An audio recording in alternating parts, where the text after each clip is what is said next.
Universe Books. The Power of Your Subconscious Mind. By Dr. Joseph Murphy, Ph.D., 1963. This is an audiovisual project, derived from the original classic book. Produced by Universe Books Channel. All rights reserved. Chapter 2, How Your Mind Works. Your mind is your most precious possession. It is always with you, but its most amazing powers will be yours only when you have learned how to use it. As we have seen, there are two levels to your mind, the conscious or rational level and the subconscious or irrational level. You think with your conscious mind, and whatever you habitually think sinks down into your subconscious mind, which then creates according to the nature of your thoughts. Your subconscious mind is the seat of your emotions. It is the creative mind. If you think good, good will follow; if you think evil, evil will follow. This is the way your mind works. The most important point to remember is this: once the subconscious mind accepts an idea, it begins to execute it. It is an astonishing and subtle truth that the law of the subconscious mind works for good and bad ideas alike.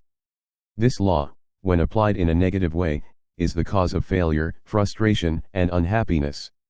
When your habitual thinking is harmonious and constructive, however, you experience perfect health, success, and prosperity. Peace of mind and a healthy body are inevitable once you begin to think and feel in the right way. Whatever you claim mentally and feel as true, your subconscious mind will accept and bring forth into your experience. All you have to do is get your subconscious mind to accept your idea. Once that happens, the law of your subconscious mind will bring forth the health, peace, and prosperity you desire. You give the command or decree, and your subconscious will faithfully reproduce the idea impressed upon it. The law of your mind is this: the reaction or response you get from your subconscious mind will be determined by the nature of the thought or idea you hold in your conscious mind. Psychologists and psychiatrists point out that when thoughts are conveyed to your subconscious mind, impressions are made in the brain cells. As soon as your subconscious accepts any idea, it proceeds to put it into effect immediately. Working by association of ideas, it uses every bit of knowledge that you have gathered in your lifetime to bring about its purpose. It draws on the infinite power, energy, and wisdom within you. It lines up all the laws of nature to get its way. Sometimes it seems to bring about an immediate solution to your difficulties, but at other times it may take days, weeks, or longer. Its ways are past finding out. The differences between conscious and subconscious. You must remember that the conscious and subconscious are not two minds. They are merely two spheres of activity within one mind. Your conscious mind is the reasoning mind. It is that phase of mind that chooses. For example, you choose your books, your home, and your partner in life. You make all your decisions with your conscious mind. On the other hand, without any conscious choice on your part, your heart is kept functioning automatically, and the vital functions of digestion, circulation, and breathing are carried on by your subconscious mind through processes independent of your conscious control. Your subconscious mind accepts what is impressed upon it or what you consciously believe.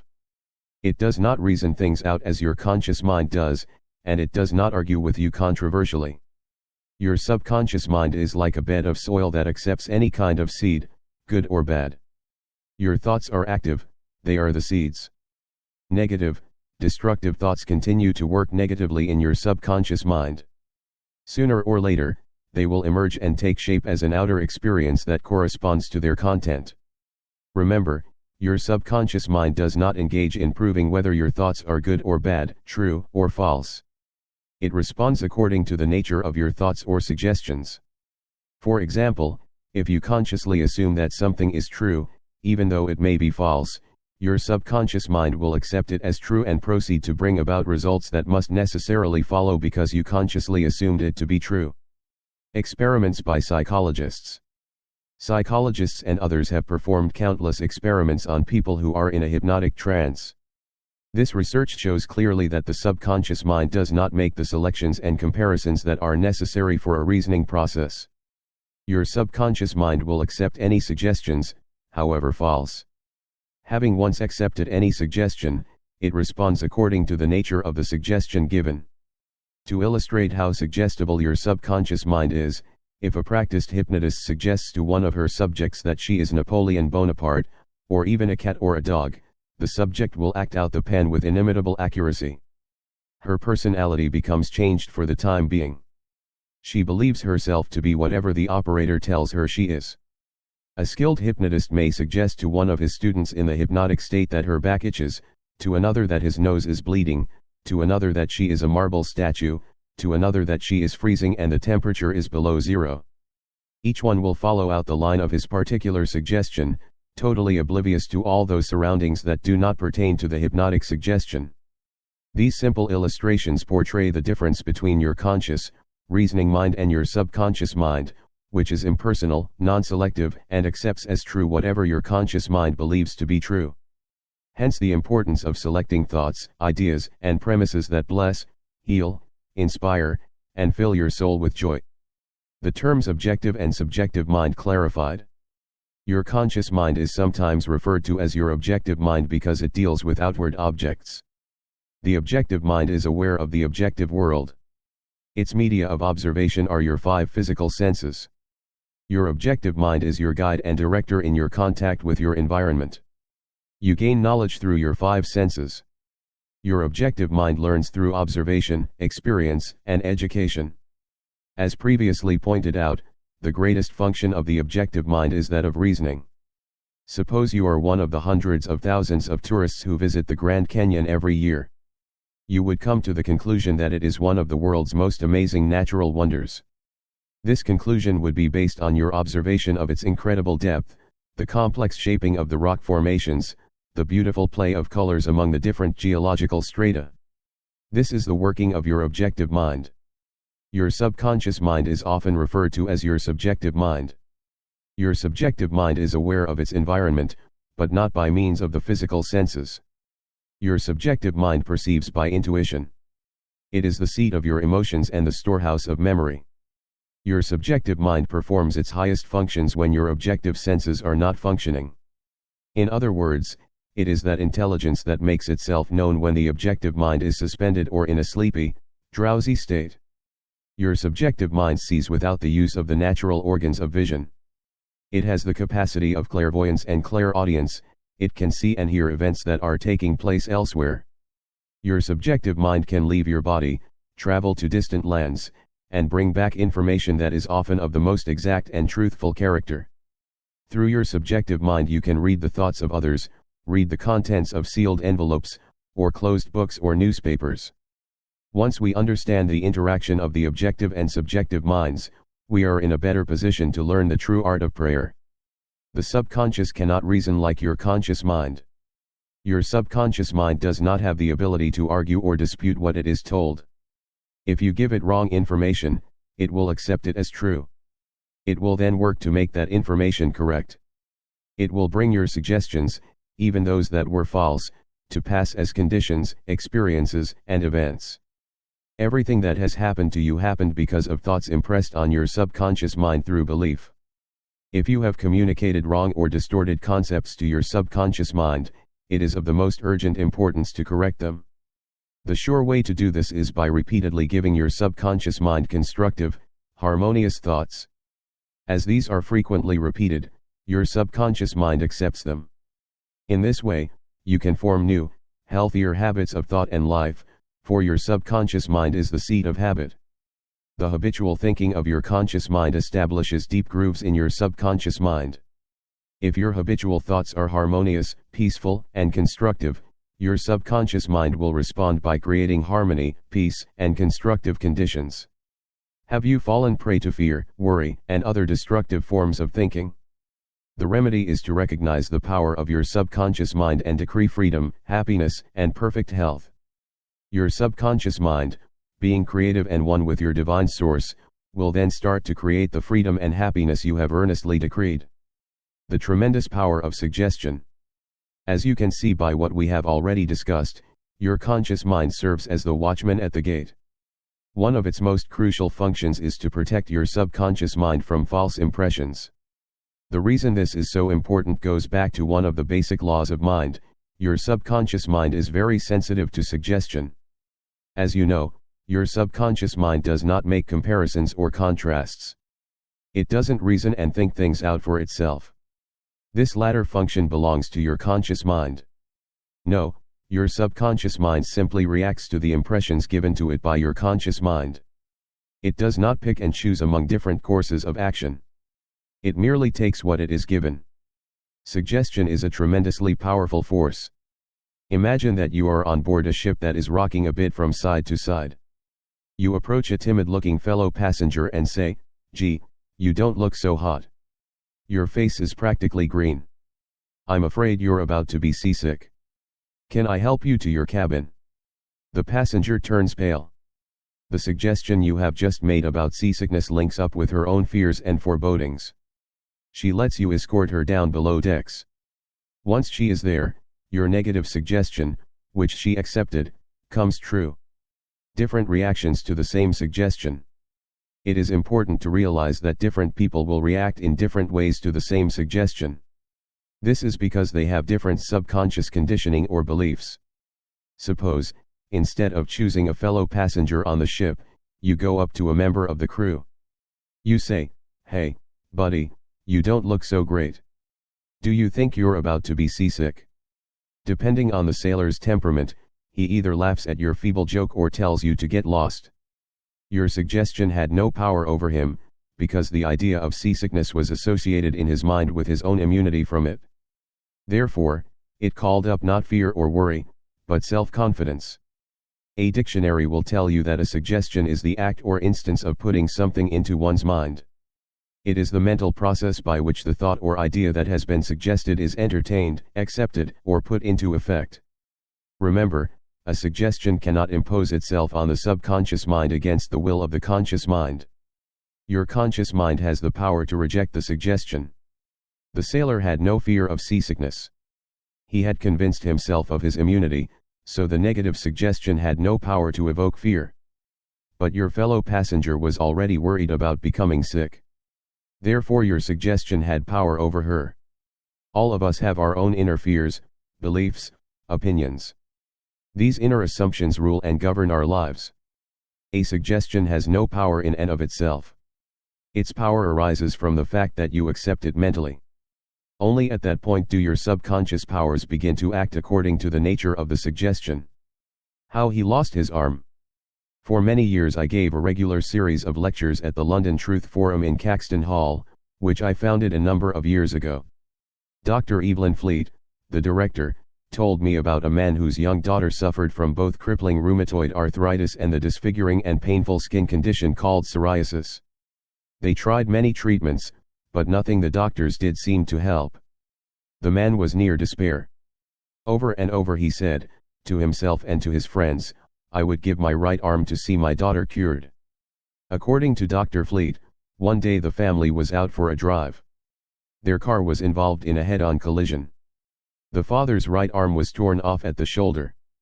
When he came home from the hospital, he discovered that his daughter's arthritis and skin condition had vanished.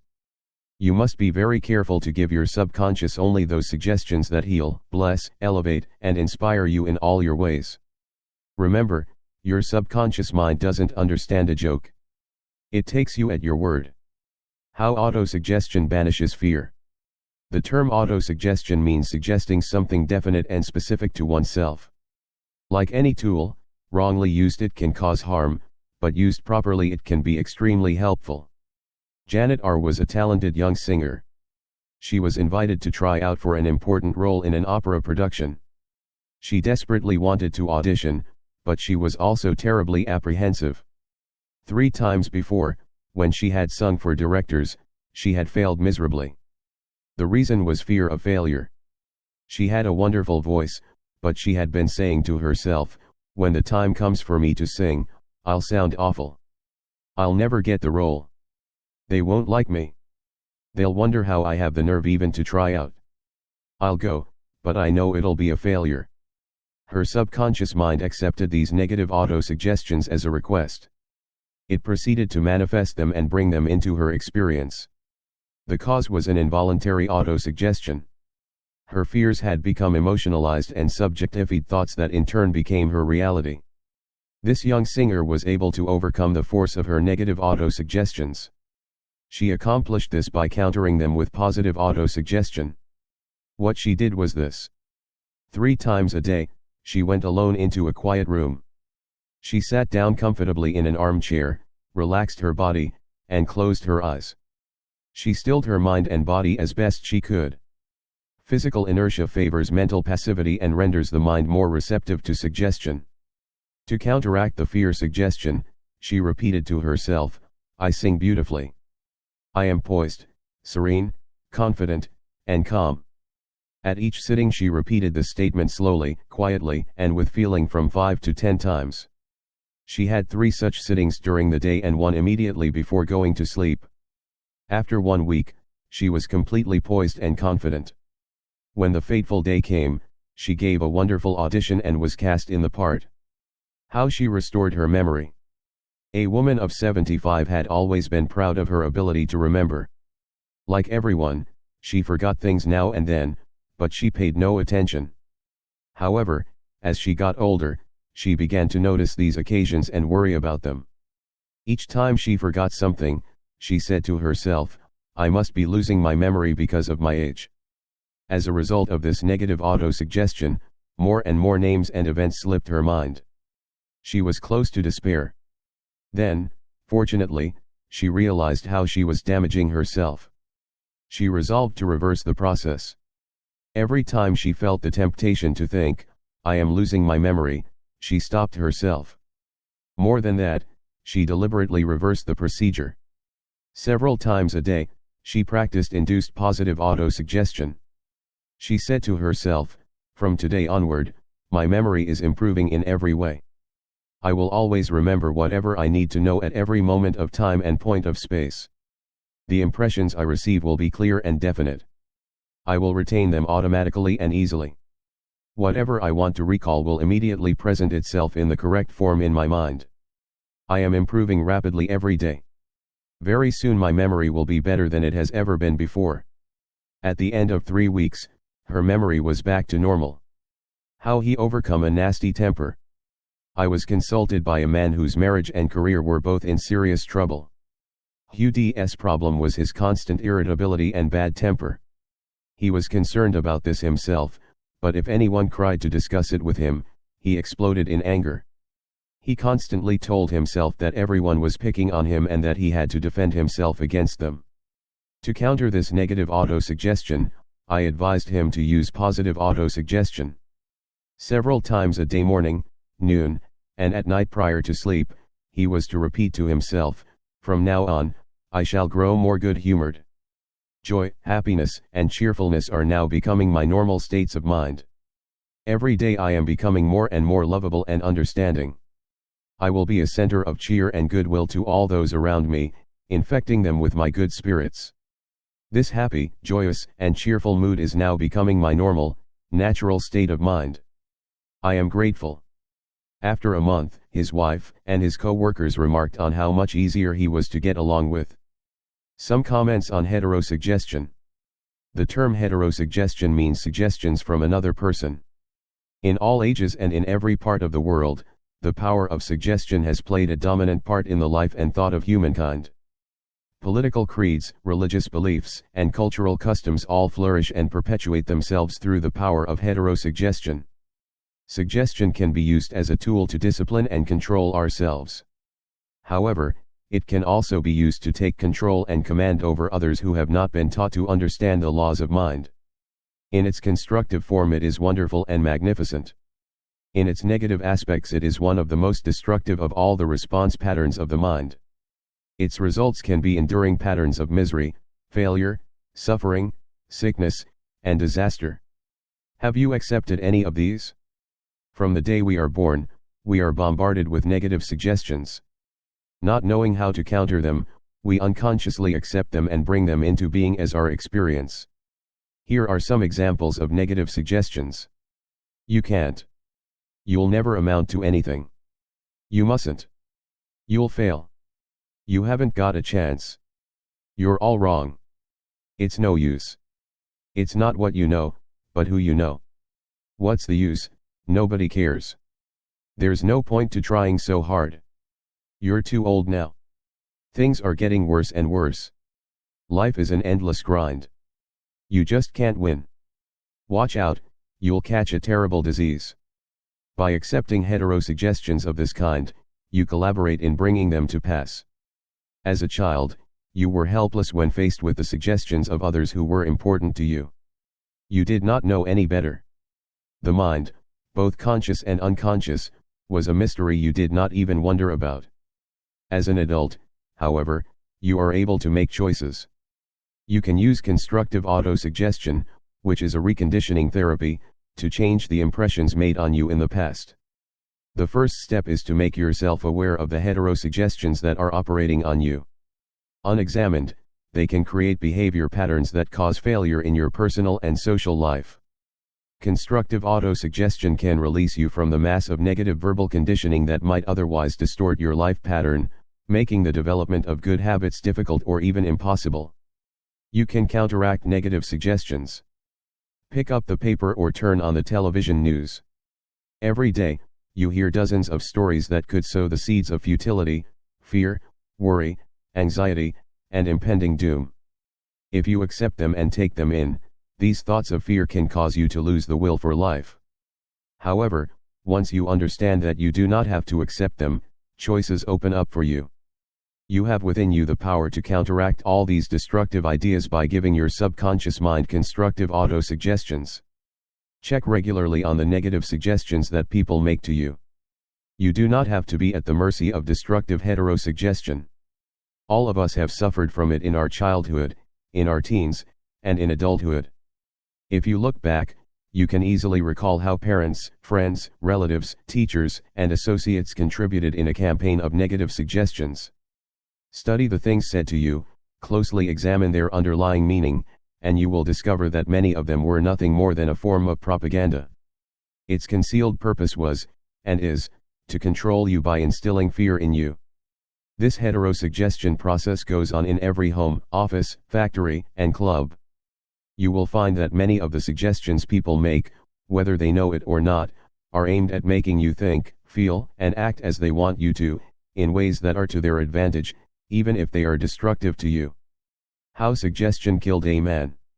A distant relative of mine went to a celebrated crystal gazer in India and asked the woman to read his future. The seer told him that he had a bad heart.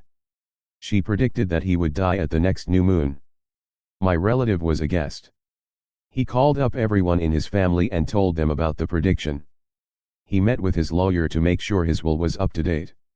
When I tried to talk him out of his conviction, he told me the crystal gazer was known to have amazing occult powers.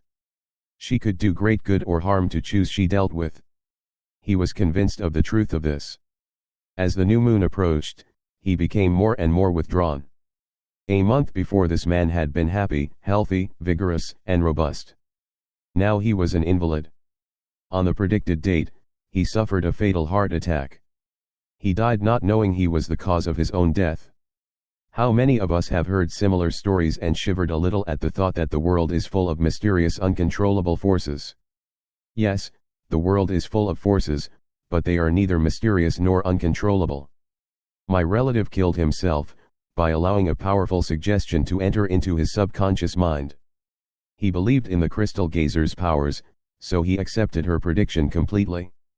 Let us take another look at what happened, knowing what we do about the way the subconscious mind works. Whatever the conscious, reasoning mind of a person believes, the subconscious mind will accept and act upon. My relative was in a suggestible state when he went to see the fortune teller. She gave him a negative suggestion, and he accepted it. He became terrified. He constantly ruminated on his conviction that he was going to die at the next new moon. He told everyone about it, and he prepared for his end.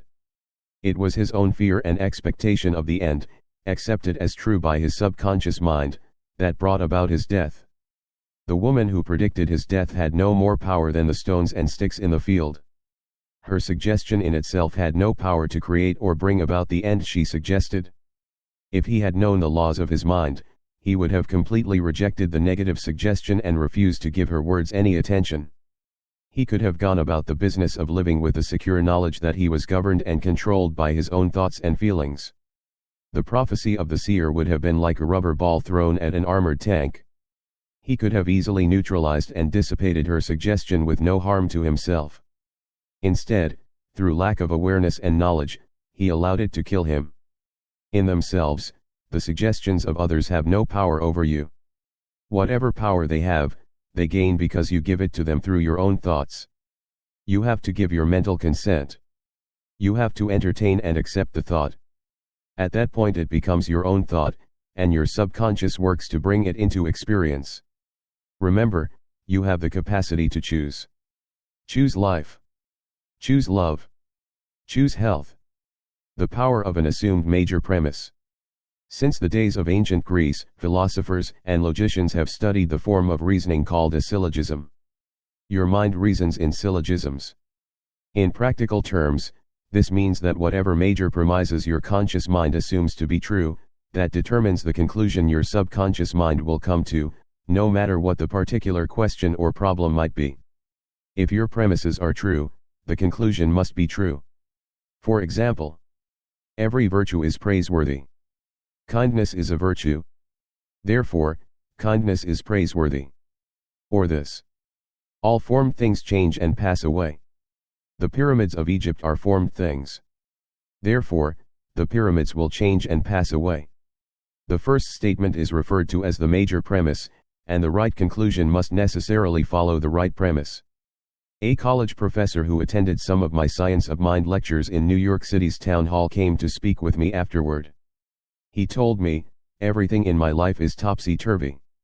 I have lost health, wealth, and friends. Everything I touch turns out wrong." I explained to him that his problems followed logically and directly from his self-destructive major premise. To change his life, he had to establish a new major premise in his thinking. He needed to accept as true the conviction that the infinite intelligence of his subconscious mind was guiding, directing, and prospering him spiritually, mentally, and materially. Once he did that, his subconscious mind would automatically direct him wisely in his decisions, heal his body, and restore his mind to peace and tranquility. This professor formulated an overall picture of the way he wanted his life to be. This was his major premise: infinite intelligence leads and guides me in all my ways. Perfect health is mine, and the law of harmony operates in my mind and body. Beauty, love, peace, and abundance are mine. The principles of right action and divine order govern my entire life. I know my major premise is based on the eternal truths of life, and I know, feel, and believe that my subconscious mind responds according to the nature of my conscious mind's thinking. Later he wrote me the following progress report. I repeated the statements of my major premise slowly, quietly, and lovingly several times a day. I knew that they were sinking deep down into my subconscious mind. I was convinced by the laws of mind that results must follow. I am deeply grateful for the interview you gave me, and I would like to add that all departments of my life are changing for the better. It works. The subconscious does not argue controversially. Your subconscious mind is all-wise. It knows the answers to all questions. However, it does not know that it knows. It does not argue with you or talk back to you. It does not say, "You must not impress me with suggestions of that sort." When you say, "I can't do this, I am too old now, I can't meet this obligation, I was born on the wrong side of the tracks, I don't know the right politician," you are impregnating your subconscious with these negative thoughts. It responds accordingly. You are actually blocking your own good. You are bringing lack, limitation, and frustration into your life. When you set up obstacles, impediments, and delays in your conscious mind, you are denying the wisdom and intelligence resident in your subconscious mind. You are actually saying in effect that your subconscious mind cannot solve your problem. This leads to mental and emotional congestion, followed by sickness and neurotic tendencies. To realize your desires and overcome your frustration, affirm boldly several times a day, "The infinite intelligence that gave me this desire leads, guides, and reveals to me the perfect plan for the unfolding of my desire. I know the deeper wisdom of my subconscious is now responding, and what I feel and claim within is expressed in the without." There is a balance, equilibrium, and equanimity. On the other hand, if you say, "There is no way out, I am lost, there is no way out of this dilemma, I am stymied and blocked," you will get no answer or response from your subconscious mind. If you want the subconscious to work for you, you have to give it the right request and get its cooperation. It is always working for you. It is controlling your heartbeat and breathing this minute. When you cut your finger, it sets in motion the complex process of healing. Its most fundamental tendency is lifeward. It is forever seeking to take care of you and preserve you. Your subconscious has a mind of its own, but it accepts your patterns of thought and imagery. When you look for the answer to a problem, your subconscious will respond, but it expects you to come to a decision and to a true judgment in your conscious mind. You must acknowledge that the answer is in your subconscious mind. If you say, "I don't think there is any way out, I am all mixed up and confused, why don't I get an answer?" you are neutralizing your prayer. Like the soldier marking time, you use up vital energy but you do not move forward. Still the wheels of your mind. Relax. Let go. Quietly affirm, "My subconscious knows the answer. It is responding to me now. I give thanks because I know the infinite intelligence of my subconscious knows all things and is revealing the perfect answer to me now. My real conviction is now setting free the majesty and glory of my subconscious mind. I rejoice that it is so." Review of highlights. Think good, and good follows. Think evil, and evil follows. You are what you think all day long. Your subconscious mind does not argue with you. It accepts what your conscious mind decrees. If you say, "I can't afford it," your subconscious works to make it true. Select a better thought. Decree, "I'll buy it. I accept it in my mind." You have the power to choose. Choose health and happiness. You can choose to be friendly, or you can choose to be unfriendly. Choose to be cooperative, joyous, friendly, lovable, and the whole world will respond. This is the best way to develop a wonderful personality. Your conscious mind is the watchman at the gate. Its chief function is to protect your subconscious mind from false impressions. Choose to believe that something good can happen and is happening now. Your greatest power is your capacity to choose. Choose happiness and abundance. The suggestions and statements of others have no power to hurt you. The only power is the movement of your own thought. You can choose to reject the thoughts or statements of others and affirm the good. You have the power to choose how you will react. Watch what you say. You have to account for every idle word. Never say, "I will fail, I will lose my job, I can't pay the rent." Your subconscious cannot take a joke. It brings all these things to pass. Your mind is not evil. No force of nature is evil. It depends how you use the powers of nature. Use your mind to bless, heal, and inspire all people everywhere. Never say, "I can't." Overcome that fear by substituting the following: "I can do all things through the power of my own subconscious mind." Begin to think from the standpoint of the eternal truths and principles of life and not from the standpoint of fear, ignorance, and superstition. Do not let others do your thinking for you. Choose your own thoughts and make your own decisions.